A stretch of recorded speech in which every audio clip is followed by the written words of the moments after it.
It's wonderful to be in Puglia, and it's a fantastic opportunity and a wonderful invitation to be here in the companionship of Depart Out and What of the World.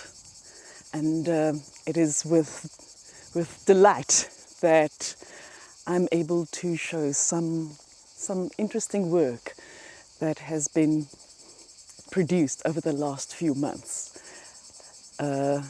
As a painter, I work in the stillness of a studio, and very often it is a quiet space of contemplation. It's a subjective space. I'm on my own. But then the work leaves the studio and it enters the context of a gallery. And it's a wonderful opportunity to shift that space into a place like the Trullo here in Puglia. So the work is a nomadic work. It started off as a 90-meter long canvas that was put up in my studio in Cape Town. And it involved a very slow percolation over time. I like to work with certain kind of quiet spaces and concepts. And the painting becomes, in a certain sense, a literalization of a very private, very quiet conceptual process. Of course, the result is always in a mark. It is a tracing of the mind, what I would like to perhaps call a wandering mind, and a thinking tongue, a way of kind of quieting down in the studio and letting the thoughts wander and flow out onto the canvas. Yes, the Trullo is a very special structure as a kind of a conical dry stone assembly. It is something that talks about human connection and human hands. It is something that had been slowly built up over time into a structure for occupation, for shelter, but also then the association that we have with the Trullo as a space that we enter to get shelter away from the sun, away from the coldness of winter times. There's something about it that, to me, it symbolizes a nest or a cave or a safe space for the human body. And one of the aspects that really stood out to me about the Trullo is that it's really like an imagining of the inside of the body. And for me, that kind of inside of the body is perhaps a kind of a philosophical, phenomenological space of the quiet self, a place that can be filled with thoughts and with ideas.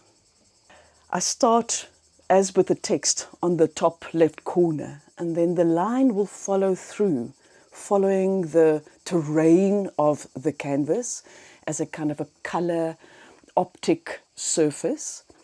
The line traverses it as if it is a tracer of the eye or the mind, and it follows the flow of the cloth. And when I reach the end of the canvas, the line follows back, tracing its previous line back to the beginning of the text. So it's very closely linked to an act of, I would say, ploughing the earth.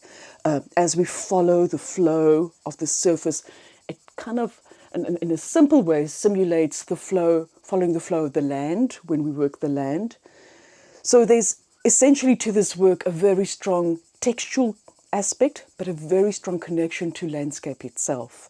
And in addition then, with this fantastic space that I find the work in, there is this awareness that we till the earth, we work the land. Every stone, every bit of earth and plant and demarcation in the landscape tells us a story about how we occupy the world, how we write the story of this world. So the painting, in a very simple sense, follows through with that very simple act of thinking about where we are and how we fill those spaces. The word inhabitation has an inherent reference to how we fill spaces, how we curl up in spaces. And I have a very strong interest in how spaces are filled either with surface or, in this case, with a nomadic surface. The scroll is a very interesting metaphor.